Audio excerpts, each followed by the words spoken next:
Nosso texto hoje é um texto conhecidíssimo. É um texto que nós gostamos muito. Aprendemos desde criança. Nosso texto está em Lucas, capítulo 15. Antes da gente falar sobre o nosso texto, que vai do versículo 11 ao 32, antes da gente ler, nós precisamos ressaltar algumas coisas. Essa é uma parábola que não é solta, não é única.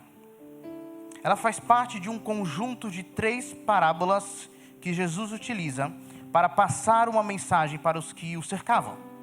Ali os discípulos, publicanos e pecadores, mas especialmente para os fariseus e os escribas que estavam reclamando, murmurando, novidade, né? Mas não somente isso, também para todos os leitores. Nós iremos perceber como que essa parábola está recheada de perguntas imaginativas que levam a gente a perguntar para o texto ou a gente tomar uma decisão do texto. Qual que é o contexto?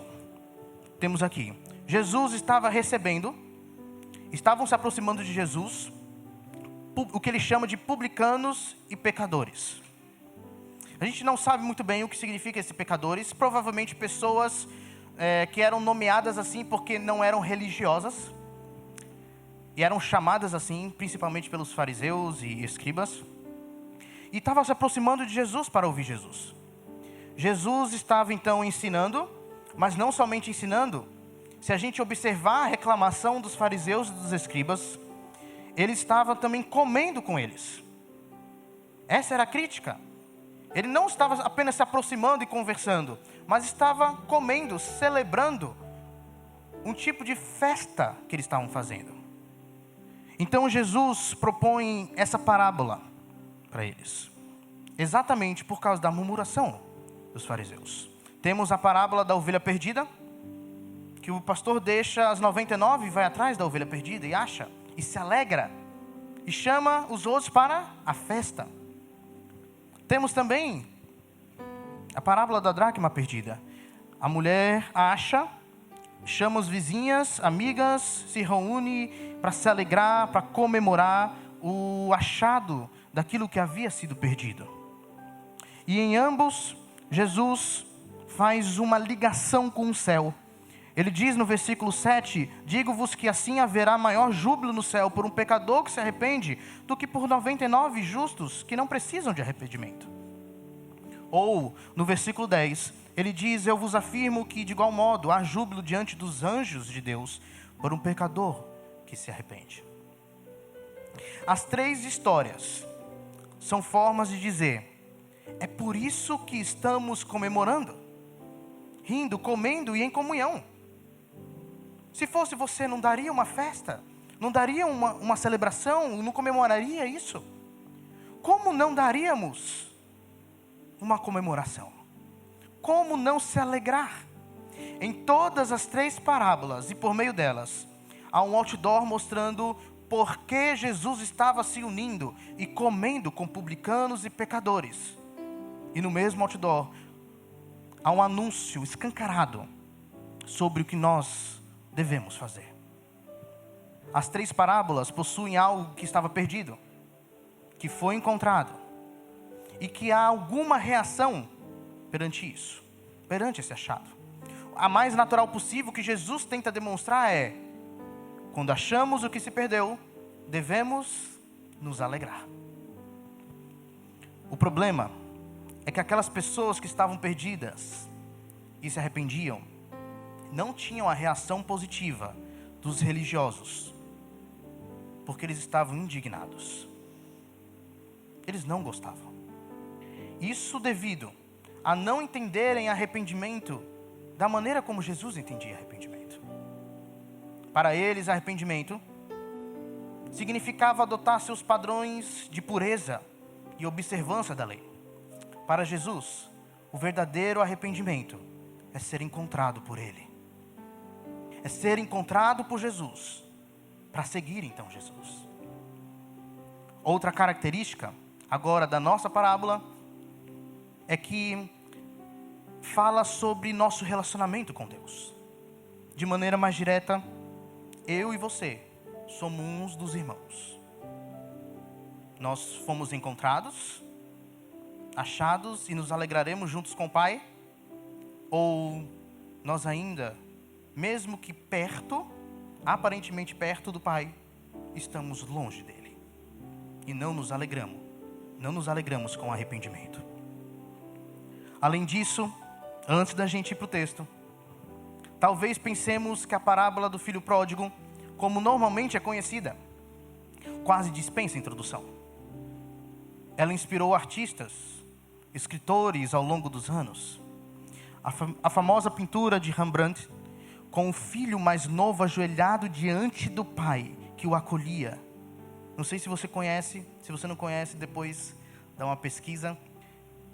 Mas essa história possui 3 personagens. Não é a história do filho pródigo. Um pai e 2 filhos. Pode ser que na sua Bíblia, essa parábola venha acompanhada desse título, o filho pródigo. Esse é um título que não foi Lucas que colocou. Foi colocado na edição para tentar ser didático. Mas às vezes pode atrapalhar nosso entendimento do texto. Neste caso, o leitor pode ficar inclinado ao filho gastador, ao filho pródigo, como se fosse o protagonista da história. Mas não é. Na verdade, o clímax da parábola se encontra no diálogo do pai com o filho mais velho. Já que o filho mais velho retrata a reação dos religiosos, motivo pelo qual Jesus contou a parábola. E se a gente fosse escolher uma personagem, nós escolheríamos o pai, como aquele que é constante durante a história toda. A última característica, o último ponto que eu quero destacar antes da gente ler, é que a história não tem um final claro. Não há um desfecho para as relações. Nós não sabemos como ficou a relação dos irmãos. Se resolveram entre si. Se o pai e o filho mais velho chegaram a um acordo. Não temos a resposta do filho ao argumento do pai. E você sabe, como eu, que isso não é estranho à Bíblia. Algumas passagens nos deixam sem resposta. E meio que esperando uma reação de algum personagem. Por exemplo, quando algumas pessoas queriam seguir Jesus e 2 se oferecem para seguir, outro Jesus chama, temos a resposta de Jesus, mas não temos as decisões finais das pessoas. Um diz: "Seguir-te-ei para onde quer que fores." Mas Jesus responde: as raposas têm seus covis e as aves do céu ninhos, mas o Filho do Homem não tem onde reclinar a cabeça. A segunda pessoa, e aqui já não tem a resposta da primeira pessoa. Então a segunda pessoa, Jesus disse: "Segue-me." E ele vai responder: "Permite-me ir primeiro sepultar meu pai." Jesus insistiu: "Deixa aos mortos o sepultar os seus próprios mortos. Tu, porém, vai e prega o reino de Deus." E a gente não tem a resposta dele também. Outro lhe disse: "Seguir-te-ei, Senhor, mas deixa-me primeiro despedir-me dos de casa."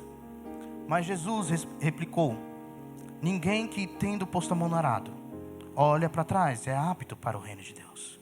E também a gente não tem a resposta da pessoa. Assim como nessa parábola, termina sem resposta, porque ela espera que nós tomemos a decisão. Não sabemos qual foi a resposta do filho mais velho, mas sabemos a resposta que deveríamos dar. Sabemos como deveríamos agir perante essa parábola. Como se Jesus, por meio da parábola, pegasse em nossa mão, nos levasse até uma bifurcação e nos perguntasse: esse aqui é o caminho certo, mas para onde você vai? Por onde você vai andar? Vamos ler Lucas capítulo 15, versículos 11 a 32. A palavra do Senhor diz assim: Continuou Jesus: Certo homem tinha 2 filhos. O mais moço deles disse ao pai: pai, dá-me a parte dos bens que me cabe. E ele lhes repartiu os haveres. Passados não muitos dias, o filho mais moço, ajuntando tudo que era seu, partiu para uma terra distante e lá dissipou todos os seus bens, vivendo dissolutamente. Depois de ter consumido tudo, sobreveio àquele país uma grande fome, e ele começou a passar necessidade. Então ele foi e se agregou a um dos cidadãos daquela terra, e este o mandou para os seus campos a guardar porcos. Ali desejava ele fartar-se das alfarrobas que os porcos comiam, mas ninguém lhe dava nada. Então, caindo em si, disse: quantos trabalhadores de meu pai têm pão com fartura, e eu aqui morro de fome? Levantar-me-ei e irei ter com meu pai, e lhe direi: pai, pequei contra o céu e diante de ti. Já não sou digno de ser chamado teu filho. Trata-me como um dos teus trabalhadores. E levantando-se foi para o seu pai. Vinha ele ainda longe, quando seu pai o avistou e, compadecido dele, correndo, o abraçou e beijou. E o filho lhe disse: pai, pequei contra o céu e diante de ti. Já não sou digno de ser chamado teu filho. O pai, porém, disse aos seus servos: trazei depressa a melhor roupa, vestiu, ponde-lhe um anel no dedo e sandálias nos pés. Trazei também e matai um novilho cevado. Comamos e regozijemo-nos, porque este meu filho estava morto e reviveu, estava perdido e foi achado. E começaram a regozijar-se. Vamos parar por aqui, e depois a gente lê o restante. Então, ele começa de uma forma muito rápida, já falando que o homem tinha 2 filhos, um já pediu a herança, a parte dele, e o pai pegou e distribuiu para eles. Por causa da rapidez, pode passar batido que aqui são atos completamente escandalosos, principalmente no contexto da época. O filho pedir a herança para o pai era algo muito ruim, completamente imoral. Era como se fosse pedir a morte do pai. Eu desejava que você estivesse morto para ter aquilo que cabe a mim. Também é dizer que não gosta do pai, mas quer as coisas dele. Além disso, é lembrar que, embora hoje os filhos saiam para correr atrás do sonho, naquela cultura, o filho mais novo estaria abandonando sua obrigação de cuidar do pai em idade avançada. Poderíamos perguntar: ei, filho mais novo, qual a relação que você quer com seu pai? Ele responderia: eu quero as coisas do meu pai, mas eu não quero o meu pai. Fica bem mais pesado e forte quando a gente consegue enxergar isso. É uma das perguntas que devemos fazer a nós, que surge e salta do texto.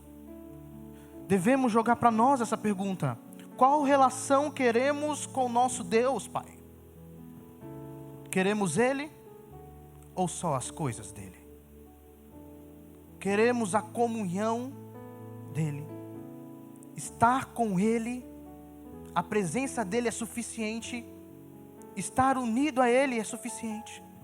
Ou nós queremos apenas possíveis bênçãos como segurança, prosperidade que algumas pessoas tentam pregar?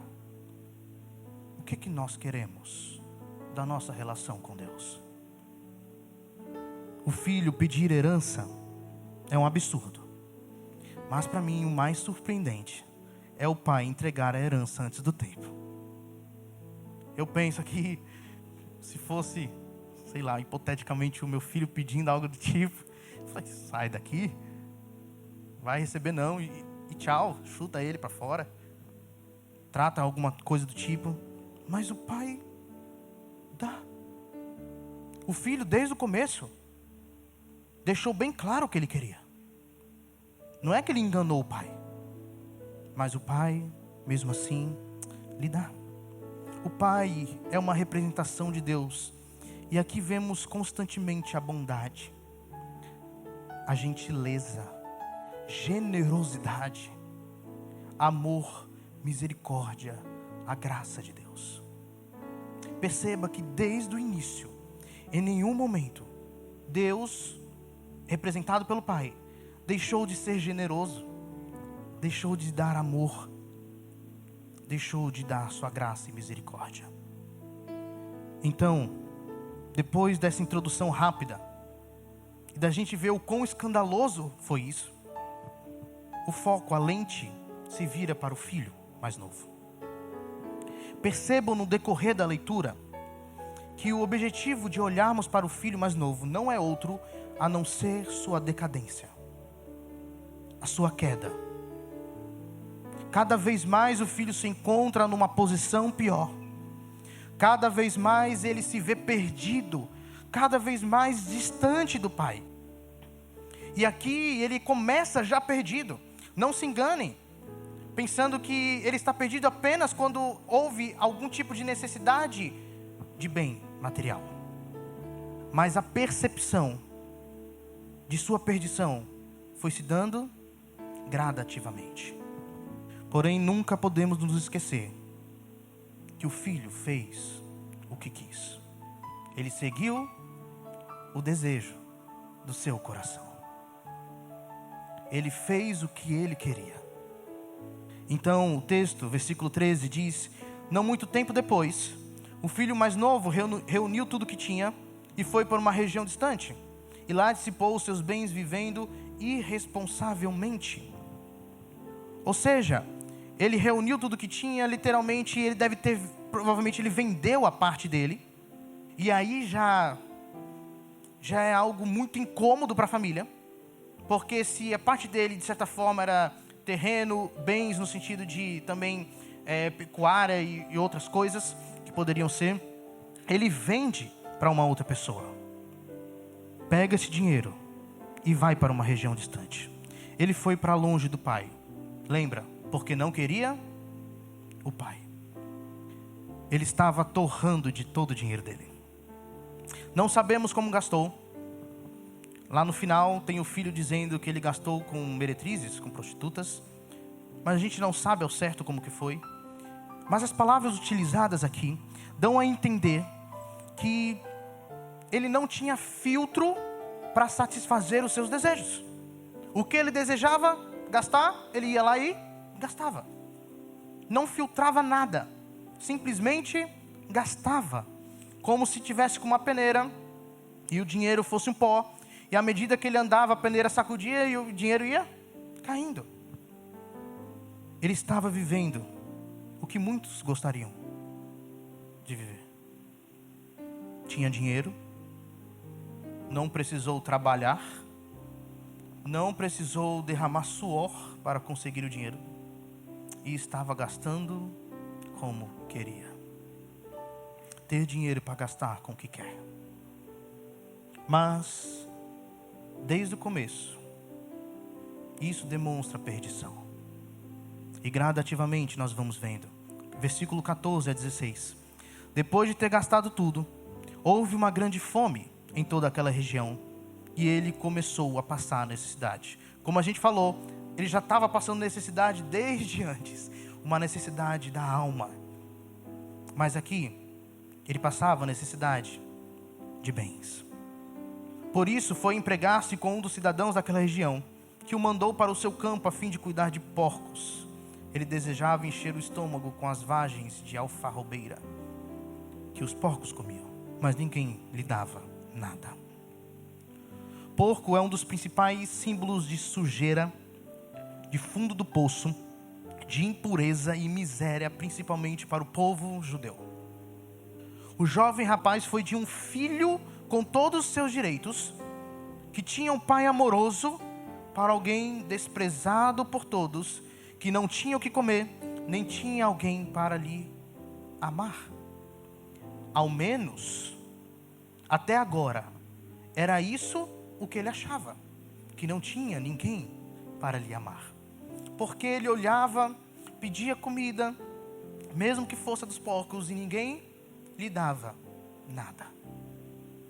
A ilusão dele era que amor significa dar, suprir alguma coisa que eu posso conquistar para ter. Tanto que essa ilusão era tão verdadeira que ele mesmo diz para si. Caindo em si, ele disse: quantos empregados de meu pai têm comida de sobra, e eu aqui morrendo de fome? Eu me porei a caminho e voltarei para o meu pai e lhe direi: pai, pequei contra o céu e contra ti. Não sou mais digno de ser chamado teu filho. Trata-me como um dos teus empregados. Percebendo o que se passava, começou a conversar com ele mesmo. Começou a entender algumas coisas e a dialogar com si. E precisamos prestar atenção na fala dele. A percepção que o jovem tem, primeiramente, é da perdição em que ele se encontra. Tanto que ele compara-se com os servos do pai. Ele olha para si, lembra dos servos e entende que era ridículo ele estar naquela situação.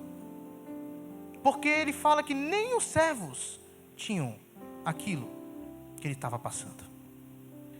Na sequência da conversa consigo mesmo, ele decide o que fará.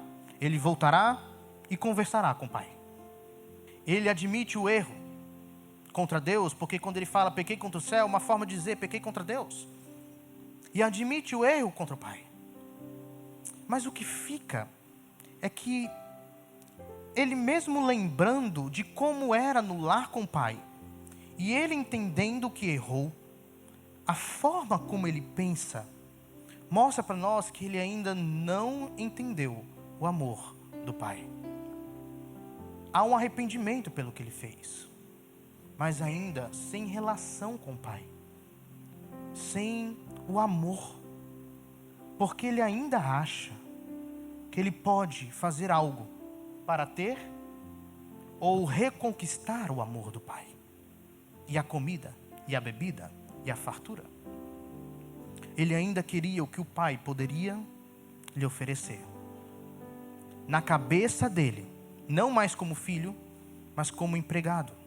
Alguém que seria pago por diária, é a palavra aqui. Então, ele acha que ele pode ainda receber do pai algo, porque ele tinha algo a oferecer, o trabalho.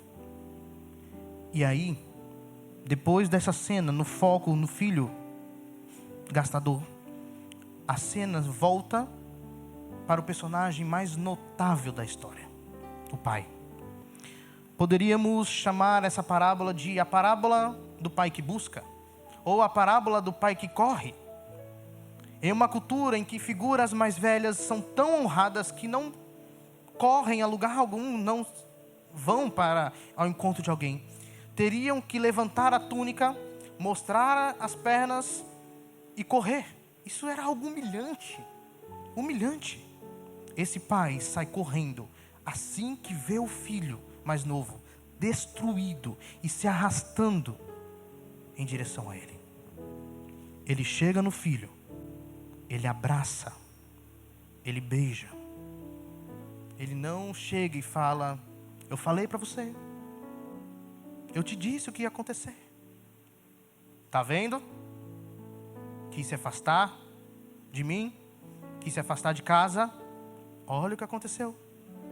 Não. O pai abraça, beija, e agora sim, parece que algo muda no filho. O filho disse: pai, pequei contra o céu e contra ti. Não sou mais digno de ser chamado teu filho. Cadê a parte de que ele poderia oferecer alguma coisa? Ele não diz para ser tratado como empregado, porque ele é transformado pelo amor do pai. Ele consegue entender que não há nada que ele tenha feito, ou que poderia fazer, que mudaria o amor que o pai sentia por ele. E que o pai estava pronto a transbordar o seu amor para o filho agora arrependido. Não sei se aconteceu com você, mas o amor de Deus funciona como esse abraço. de um pai que corre para o seu filho sujo e irresponsável. O amor de Deus tem essa peculiaridade de abraçar o sujo, de beijar mesmo estando com mau cheiro. E não só isso, um amor que se alegra com arrependimento e celebra o quebrantamento. O pai recebe o filho com uma generosidade que constrange. Jesus está explicando por que há uma festa. Por que é preciso celebrar quando as pessoas deixam de seguir o seu próprio caminho egoísta e começam a trilhar o caminho do amor de Deus? Por que nós devemos celebrar arrependimento? E aí o pai, meio que parece que interrompendo o filho, disse aos seus servos: depressa, tragam a melhor roupa e vistam nele, coloquem um anel em seu dedo e calçados em seus pés. Todos esses adornos era para mostrar que o pai estava o acolhendo e o recebendo como filho. Em nenhum momento ele fez ressalvas, em nenhum momento pediu que fizesse algo. Ele teria direito de filho, mesmo tendo feito o que fez. Porque não é sobre o que nós fazemos, mas é sobre o que Deus pode dar e o que o Pai pode dar. Completa dizendo: traga um novilho gordo e matem-no. Vamos fazer uma festa, ou poderia ser um churrasco, e comemorar. Traga um novilho gordo. A gente tem facilidade de chegar até a carne. A gente tem facilidade de ter carne, né? Mas nessa época, se eles falassem para trazer um novilho, matar e fazer uma festa, isso era uma festa gigantesca. Então, o pai diz a frase que irá se repetir mais à frente, do ponto-chave para motivar a celebração, para motivar a festa. Este meu filho estava morto e voltou à vida.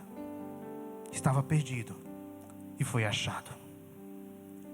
Daqueles que foram um dia abraçados pelo Pai, não deveria haver outra reação a não ser de alegria e festa quando outra pessoa é transformada por esse amor, é abraçada da mesma forma que nós fomos.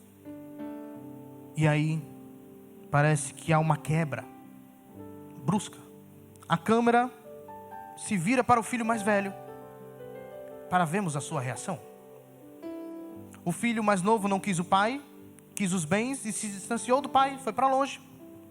A pergunta que surge para nós, quando muda o foco para o filho mais velho, é: será que o filho mais velho era tão diferente do mais novo, quanto ao que ele queria, quanto ao que ele amava, quanto ao seu relacionamento com seu pai? Eu acho que não. Não era tão diferente do seu irmão mais novo. Vemos um coração distante e palavras que expressam isso. O filho mais velho estava distante do pai, mesmo fisicamente perto. Um não amava o pai e não reconhecia seu amor e por isso foi para longe. O outro ficou perto, mas seu coração era distante e seu amor tão fraco quanto do seu irmão. Ele também não reconhecia o amor do pai. E aí nós temos a cena do filho mais velho. Enquanto isso, o filho mais velho estava no campo. Quando se aproximou da casa, versículo 25, ouviu a música e a dança. Então chamou um dos servos e perguntou-lhe o que estava acontecendo.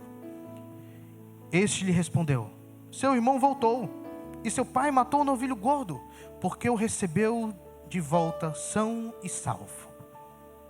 E há uma quebra na alegria, na festa, na celebração. O filho mais novo se alegrou, o pai, a comunidade toda em festa, no churrasco. O filho mais velho, a palavra diz que se encheu de ira e não quis entrar. A ira era tanta que nem entrar para comer alguma coisa ele quis. E o que acontece aqui? Depois dele não querer entrar, o pai saiu e insistiu com ele. Da mesma forma que o pai buscou o filho mais novo, foi atrás, correndo, para abraçar, para demonstrar amor. O pai sai para conversar com o filho mais velho. E olha a linguagem do filho mais velho, de distanciamento. Ele respondeu ao seu pai: olha, todos esses anos tenho trabalhado como um escravo ao teu serviço. Vamos parar por aqui. Mentira. Já começa mentindo. Ele era agora o único herdeiro e filho. O pai mesmo diz mais à frente: tudo que é meu é seu. Aliás, eles eram parceiros, porque o pai já havia separado as partes e entregado aos filhos. Mas a preocupação também poderia estar aí, porque tudo o que o outro filho gastasse a partir de agora, recebesse a partir de agora, inclusive essa festa, estava saindo da parte da herança do filho mais velho. Ele diz: eu nunca desobedeci as tuas ordens. Questionável, porque ele desobedece o pai, que o pai fala para ele entrar, mas ele não quer entrar. Ele diz: mas tu nunca me deste nem um cabrito para eu festejar com os meus amigos. E olha de novo a linguagem de distanciamento aqui. Ele queria festejar, mas com os amigos, não com o pai. Ele também queria o que o pai poderia oferecer para ele, mas ele não queria o pai, da mesma forma que o filho mais novo. Mas quando volta para casa esse seu filho, que esbanjou os teus bens com as prostitutas, matas o novilho gordo para ele. Olha de novo a linguagem de distanciamento. Ele diz: esse seu filho não é mais irmão dele? Ele não se via como filho do pai também agora mais? Percebem a similaridade do filho mais velho com os fariseus e escribas? Na murmuração, na crítica. Eles estavam tão concentrados na maldade, entre aspas, dos publicanos e pecadores, e até de certa forma de Jesus por ter ousadia de comer com eles, que eles não conseguiam ver a beleza do amor de Deus reluzindo em vidas arrependidas. Eles não estavam conseguindo enxergar o quão belo é o amor de Deus, que transformava vidas. O pai responde o filho, e Lucas suspende o diálogo. Não existe mais diálogo depois do que o pai responde. Nada melhor do que terminar com essa resposta do pai. Disse o pai: meu filho, você está sempre comigo, e tudo o que tenho é seu. Mas nós tínhamos que comemorar e alegrar-nos, porque esse seu irmão estava morto. Novamente ele repete: e voltou à vida. Estava perdido e foi achado. Meus irmãos, mais uma vez, o amor de Deus é destacado. Onde está acontecendo a ressurreição, a nova vida brotando, não só é oportuno, mas também necessário se alegrar. Não celebrar é não receber a generosidade com gratidão. É fingir que Deus, depois de tudo que Ele fez, não fez nada. É olhar para a sujeira externa de quem se distanciou do cuidado do Pai, ao invés de olhar para a pureza interna de quem foi buscado, alcançado, abraçado, beijado e amado pelo Pai, transformado pelo Pai. A ideia aqui é: para onde vocês estão olhando? Para a sujeira que foi feita anteriormente, ou para quão grande é o amor de Deus e a transformação que esse amor causa na vida das pessoas? Nós estamos olhando para merecimento ou para a graça? Essa é a discussão aqui. Os fariseus, mestres da lei, o filho mais velho, eles olhavam literalmente para aquilo que eles estavam fazendo, ou que eles tinham feito na verdade anteriormente. Não eram religiosos, não ficou perto do pai para cuidar do pai, foi e gastou todos os seus bens. Mas cadê a percepção e o olhar para aquilo que Deus está fazendo? Não para aquilo que os homens fazem, mas para a ação de Deus transformadora. E é assim que Lucas termina. A perdição é destacada por Lucas. O amor na busca em achar, abraçar e beijar também é destacado. E também a reação da festa, ou a reação de murmurar, é destacada. E ele termina, e nós terminaremos com algumas conclusões. Primeiramente, quando a gente olha as 3 parábolas, a gente vê que Jesus traz a ação do céu para a terra. Alegria no céu, anjos se alegram, Jesus, os publicanos e pecadores, o pai e os servos se alegram. Mas também tem os fariseus e os escribas e o filho mais velho que não se alegra. Essas parábolas mostram que o céu e a terra devem estar em harmonia. Descobrindo o que está acontecendo no céu, descobriremos como as coisas deveriam ser na terra. Os céus celebram, nós também devemos celebrar. Afinal, essa também é a ideia daquela oração famosa. Venha a nós o teu reino. E ele diz também assim na terra, como no céu.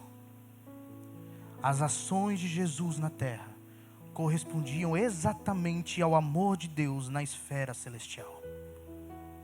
Nossa ação de amor é transbordar esse amor de Deus por nós. Estamos trazendo do céu para a terra a vontade e a ação desse Deus. Segunda conclusão. Há um contraste entre o amor, a generosidade do Pai, com o distanciamento e o egoísmo dos que resmungam, dos que criticam, dos que reclamam. O mais velho não tinha mais respeito pelo pai que o mais novo, que preferiu ir para longe. O mais velho repreendeu o pai diante dos convidados. Nega atendê-lo quando ele pede para o filho entrar e festejar. Mas mais uma vez o pai é generoso, mesmo diante da hipocrisia do filho. Sabe o que isso quer dizer para nós? Que a insistência do amor, mesmo diante da insistência da reclamação, mostra que Jesus não se contenta simplesmente em dizer aos resmungões que eles estavam sendo incoerentes. Não é somente isso. Jesus também quer destacar que, embora a generosidade de Deus estivesse alcançando a quem esses resmungões não esperavam e também não queriam, isso não significasse que não restava amor e generosidade também para esses que criticam. Eles estão insistindo em ficar de fora da festa, mas por orgulho deles. Não é porque Deus não tem amor para com eles. Infelizmente, nem todos que testemunham do amor de Deus se alegram com esse amor. Infelizmente. Porque o amor de Deus é para nos trazer alegria. Celebrar o amor de Deus. E eu queria finalizar destacando a constância e a grandiosidade do amor de Deus. Nada, definitivamente nada, pode mudar o amor de Deus. Não será um passado de negação desse amor, de abandonar o Pai, de não querer o Pai e querer apenas as coisas do Pai, que poderão definir como e em que intensidade Deus vai amar você. Nada define isso, a não ser o próprio Deus. Mais incrível ainda é que esse amor não pode ser negociado. Não podemos trabalhar para tê-lo. para pagá-lo. Não podemos. Não há valor no mundo que chegue perto do valor do amor de Deus. Não existe miséria que consiga mudar o homem, ou riqueza que consiga mudar o homem. Percebam o tamanho da grandiosidade desse amor, porque o que tem poder para mudar o ser humano é o amor de Deus. Olhem para a história novamente. O filho lembrou do pai, mesmo sem entender completamente o amor do pai, mesmo que achasse que poderia pagar por esse amor, e ele volta. Quando o pai o abraçou, ele entende o amor. Ele experimentou o mais puro amor, que é aquele sem merecimento, que não olha a quem, só doa, sacrifica de si. Eu quero lhe convidar a refletir sobre esse amor, capaz de entregar o seu próprio filho por nós. Deus deu seu filho para suportar sobre si toda a nossa dor. Nossos pecados estavam sobre Cristo. Toda a ira de Deus que deveria estar sobre nós foi para seu filho. Deus, Jesus, fez isso por amor. Um amor tão forte, mais forte que o inferno, mais forte que a morte. Um amor que não se acaba e que insiste, como o pai insistiu, ou abraçando, beijando e festejando com o perdido arrependido, o perdido que foi achado, ou insistindo para os perdidos não arrependidos a se arrependerem e entrarem em celebração por causa desse amor.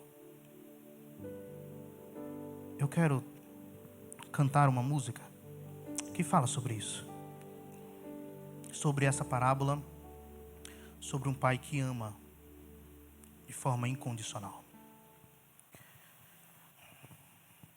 Fim de tarde no portão, a cabeça branca ao relento. Teimosia de paixão faz das cinzas renascer alento. Na estrada o seu olhar, procurando um vulto conhecido. Espera um dia abraçar quem dizia já estar perdido. O seu amor é tão forte, mais que o inferno e a morte. São torrentes que arrebentam o chão. Mais fácil secar os mares, apagar a estrela Antares, que arrancar o amor de seu coração. Fim de tarde, se debruça no portão. Mais um dia aconteceu e o moço retornou, mendigo. O pai depressa correu e abraçou o filho tão querido. Tragam roupas e o anel, calcem logo os seus pés, milagre. Vinho do melhor tonel, tanta alegria em mim não cabe. O seu amor é tão forte, mais que o inferno e a morte. São torrentes que arrebentam o chão. Mais fácil secar os mares, apagar a estrela Antares, que arrancar o amor do seu coração. Fim de tarde, está deserto o portão.